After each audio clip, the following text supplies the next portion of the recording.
What's up, guys? Welcome back to the MontyVerse. Today we are checking out the first trailer for Loki Season 2, one of my favorite Disney Plus MCU series. Nikki, are you ready? I'm ready. It was one of my favorite as well. Let's jump right in to see what's this all about. We ended on a big cliffhanger last season, and I need to know what's going on with my favorite God of Mischief. Starting the trailer right now.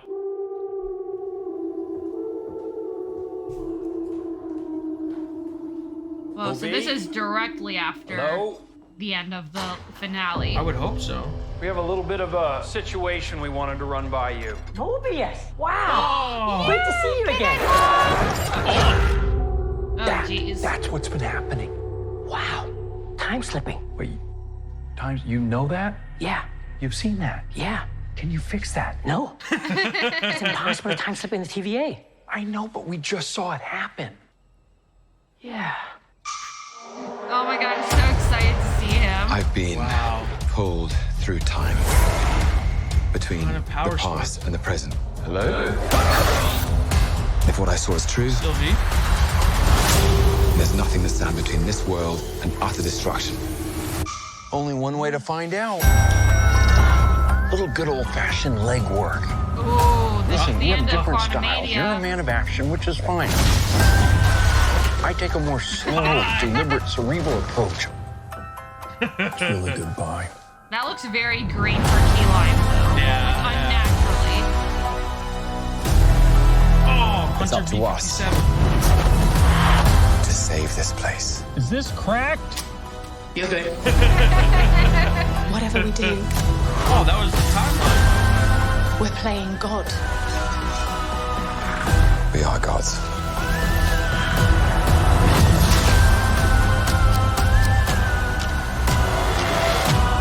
But how do you choose? Who lives? And who dies? Renslayer. Make the hard choice. It's him. You better run! War is on its way. Come on, you're the God of Mischief.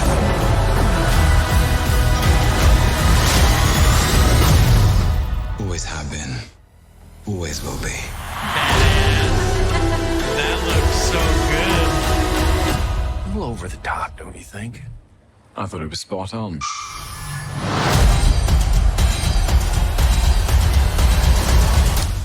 Whoa. Whoa. Okay. There's a lot that happened in that trailer. I think we kind of can understand the cliffhanger of season 1 now, right? I thought we already did that. They were kind of explicit that. Man, it's been. I can't believe it's been 2 years. The cliffhanger was he was back in the TVA. Yeah. They didn't know he was with Mobius. They didn't recognize. No one recognized him. Yeah. And there was a giant statue of King. Yeah. Kang the Conqueror. Yeah. King. And I think this, like in my mind immediately, as soon as it's time slipping and they're explaining time slipping is jumping between the past and the present, he went back into the past of the TVA. Yeah. Before Loki was even in the TVA, and that's why no one remembers him. Okay, yeah. So, but what are you saying this expanded upon? No, I'm saying it explains it. Like, okay, they're not in another universe. It's just time travel. He's in a different time. He's in the past, which I guess in the Marvel universe with the branch timeline theory, it is technically a different universe. Yeah. But that's my thoughts. That's how I interpret them explaining that. Right. All we know is that, in a way, everyone else besides him and Sylvie kind of reset.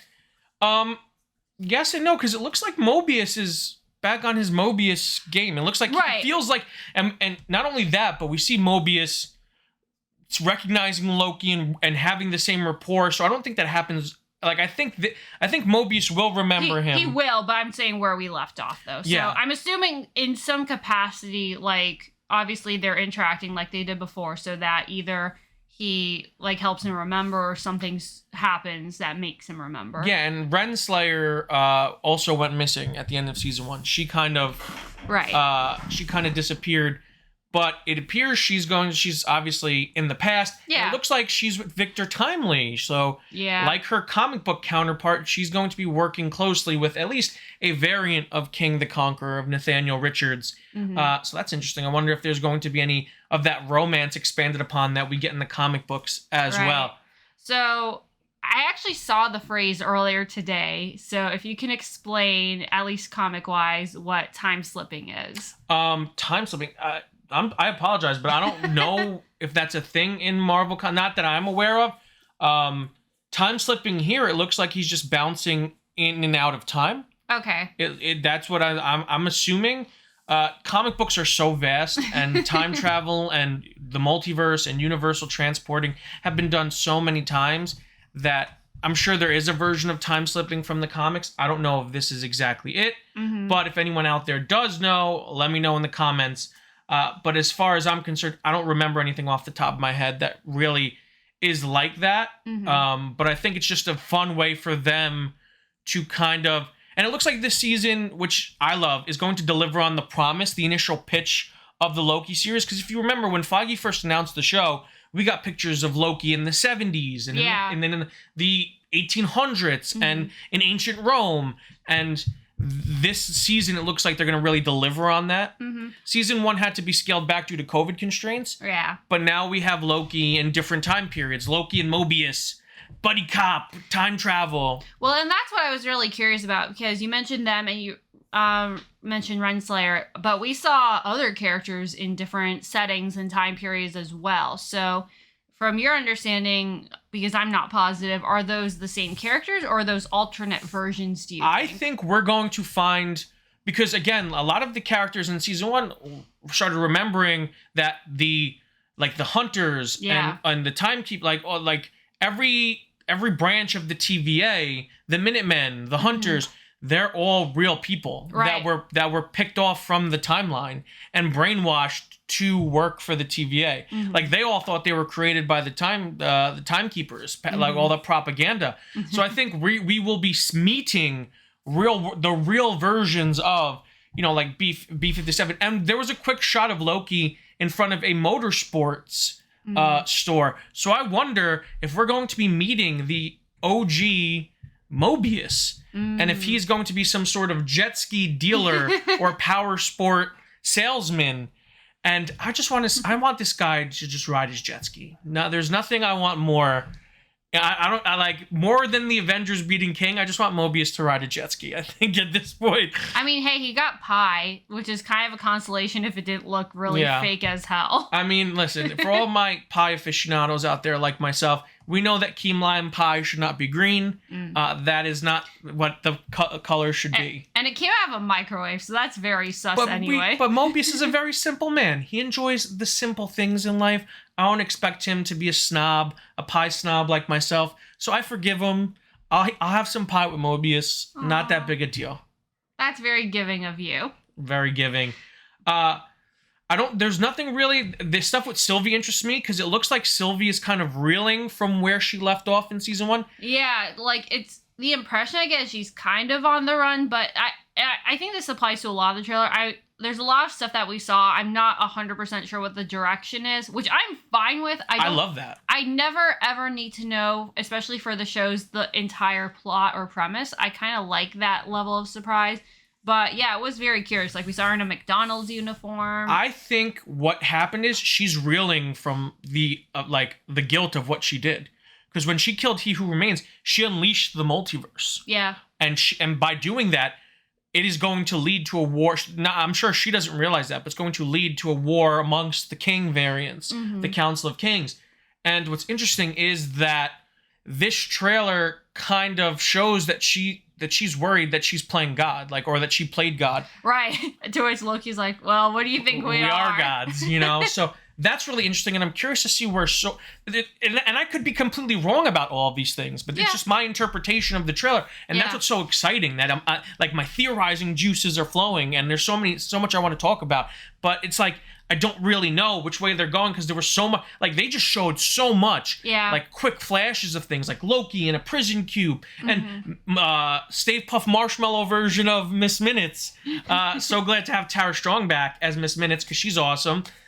There's just so much going on and so much to be excited for. It's going to be a great time. It will be. Also, we didn't even touch on probably the most I don't want to say the most exciting, but one of the most exciting parts of that trailer.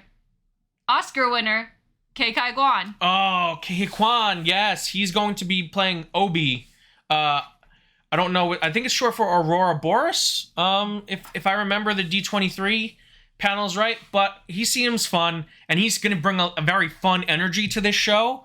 Like Loki very much has his energy. He's chaotic energy, and Mobius is like the straight man. He just seems like just a zany, silly, like a Kehei Kwan type. Like this is what I like is that, I mean, obviously his most recent major role was his Oscar-winning performance in Everything Phenomenal Everywhere. Performance. And he played like a more sullen, like downtrodden character. So seeing him in this, it's like, oh, this is like so cool seeing him be a little bit more upbeat and chipper, and like, I mean, he was in on the action before, but in definitely a different tone. And that was just a blast to see even just the little bits in this trailer. Absolutely, 100% agree.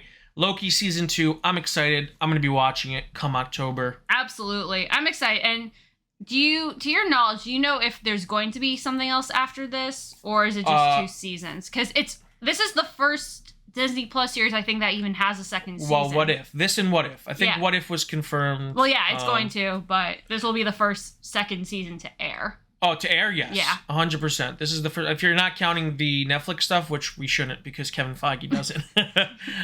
But yes, technically this is the first one, and I think that this, if timing works out, I think that they could get a 3rd season of this in before the end of the multiverse saga, because I don't know how this show works outside of the multiverse saga. But I think that depending on how things go, they can get a 3rd season of this in, and it would all work out pretty okay.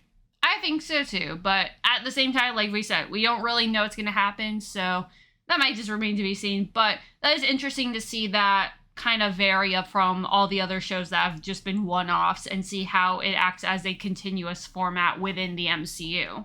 Absolutely. But I guess we'll just have to wait and see. If you guys liked the video, make sure to give it a huge thumbs up. If you're new to the channel, subscribe and hit the notification bell to stay up to date on all of our latest content. If you want to catch more of our Marvel videos and just videos in general that we do, make sure to click the link on the page. And until next time, guys, stay versed.